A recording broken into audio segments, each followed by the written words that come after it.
Baik, terima kasih atas kesempatan yang diberikan kepada saya. Perkenalkan, nama saya Katarina dari Cinyabero, biasanya dipanggil Inya, dengan NIM 1809010002. Di sini saya akan menjelaskan tentang dua penyakit viral, yaitu yang pertama adalah infeksi nekrosis pankreatis, dan juga yang kedua adalah infeksi bursa menular atau yang biasanya disebut sebagai penyakit Gumboro. Pertama-tama saya akan menjelaskan mengenai infeksi nekrosis pankreatis yang biasanya disebut juga IPN.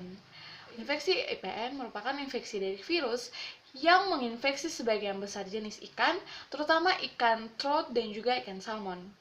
Ketika virus IPN ini menyerang pada ikan trout, maka akan mengakibatkan infeksi yang akut, di mana infeksi akut ini akan meningkatkan tingkat kematian pada populasi ikan trout. Hal tersebut sangatlah berdampak pada benih ikan trout itu sendiri.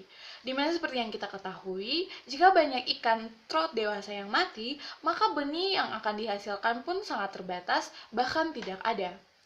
Epidemiologi dari IPN atau virus IPN itu sendiri, dimana ketika satu ekor ikan telah terinfeksi virus IPN, maka dia akan menjadi reservoir infeksi, dimana virus akan berkembang di dalam tubuhnya. Virus akan dikeluarkan menuju dari tubuh ikan menuju ke air dalam bentuk tinja, urin, cairan ovarium, bahkan dalam telur ikan itu sendiri. Ikan yang berhasil untuk melewati masa kritis atau berhasil sembuh dari virus IPN itu maka akan menjadi karier dalam waktu yang sangat lama.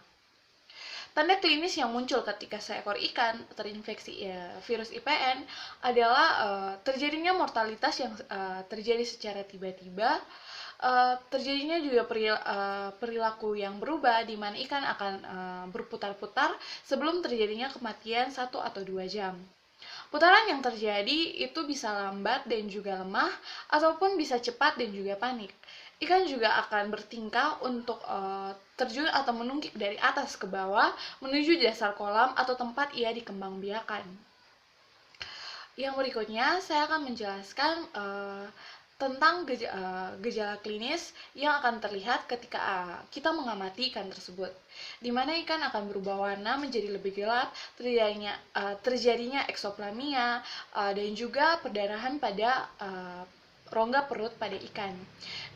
Itu merupakan perdarahan besar, dan juga ada beberapa perdarahan kecil yang akan terjadi, yaitu perdarahan pada hati dan juga limpa.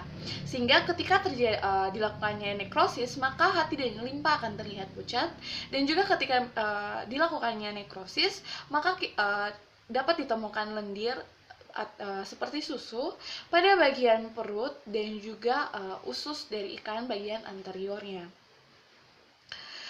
Yang berikutnya saya akan menjelaskan mengenai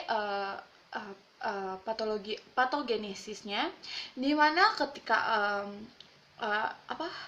ketika telur ikan atau yang biasanya induk ikan bertelur, itu merupakan salah satu cara atau faktor penularan yang paling utama yang dapat menularkan virus IPN itu sendiri secara geografis.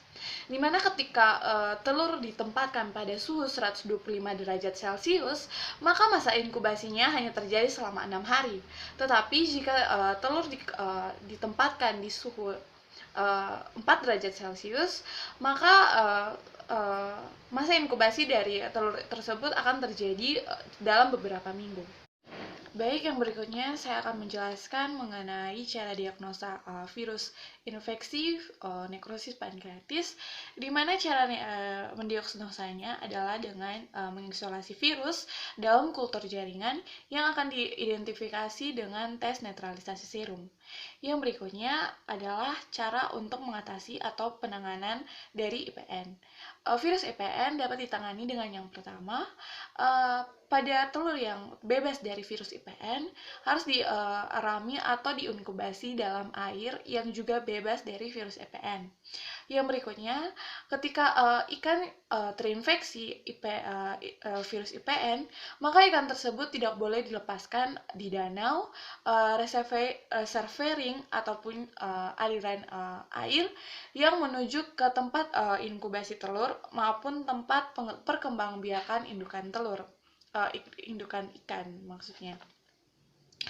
Yang berikutnya, telur yang bebas dari infeksi IPN ini sendiri harus ditetaskan atau diinkubasi dalam air dengan suhu di bawah 7 derajat Celcius selama 4 bulan. Baik, selanjutnya saya akan menjelaskan mengenai penyakit bursa menular atau yang biasanya disebut sebagai penyakit gumboro. Penyakit ini disebabkan oleh virus IBD atau infeksi bursa desiensis. Virus IBD merupakan virus rantai RNA yang berantai tunggal yang berasal dari genus Birnavirus dan juga famili Birnaviridae. Nah, virus tersebut merupakan virus yang sangat cepat penularannya dan juga menekan sistem imun sehingga mengakibatkan imunodefisiensi. Virus IBD dibagi menjadi dua serotipe, yaitu serotipe 1 dan serotipe 2. Biasanya menyerang pada bangsa unggas seperti ayam, itik, bebek, burung kalkun, dan juga burung unta.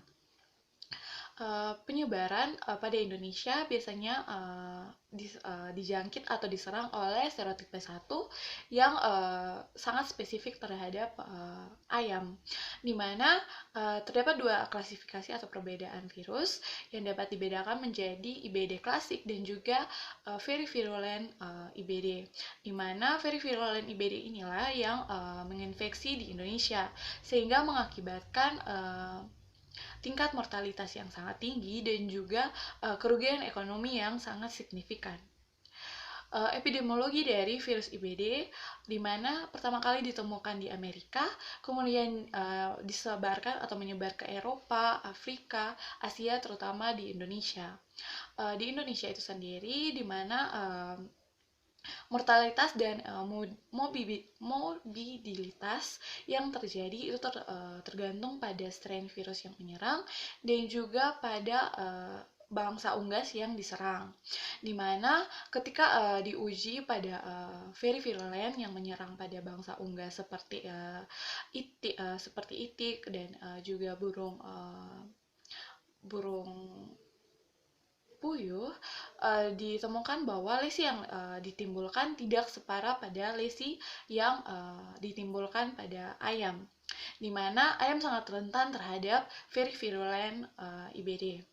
Yang berikutnya adalah gejala klinis. Gejala klinis yang ditimbulkan meliputi di mana masa inkubasinya dari virus tersebut memakan 2-3 hari, di mana diikuti dengan kesusahan, depresi, anoreksia, menggaruk-garuk atau mengorek-ngorek bulu, dan juga diare. Pada mortalitas yang bisa dilihat, di mana sudah dijelaskan oleh saya tadi, di mana dibedakan menjadi dua virus IBD tersebut. Yang pertama adalah virus IBD klasik, mortalitasnya itu dari 10% sampai 50%. Sedangkan pada virus very virulent IBD, itu mortalitasnya atau tingkat kematiannya itu mencapai 50-100%. Yang berikut adalah patogenesis. Nah, patogenesis dari virus ini di mana biasanya menyerang ayam muda yang berumur 3-6 minggu. Ini sangat rentan karena seperti yang kita tahu bersama bahwa virus ini menyerang pada bursa fabricius pada ayam, di mana pada bursa fabricius itu terdapat sel B yang masih aktif membelah pada ayam berusia 3-6 minggu. Sedangkan infeksi yang terjadi pada ayam yang sudah tua berupa infeksi subklinis. Yang berikutnya adalah cara mengidentifikasi virus dapat dilakukan dengan isolasi virus, deteksi antigen virus, PCR, dan juga uji serologis. Yang berikutnya adalah cara pengendalian, di mana kita untuk mengendalikan virus IBD itu sendiri dilakukan dengan vaksinisasi. Yang kedua adalah rutin untuk membersihkan kandang dengan disinfektan. Yang ketiga, memusnahkan vektor mekanik seperti nyamuk, tikus, dan juga ulat pada makanan.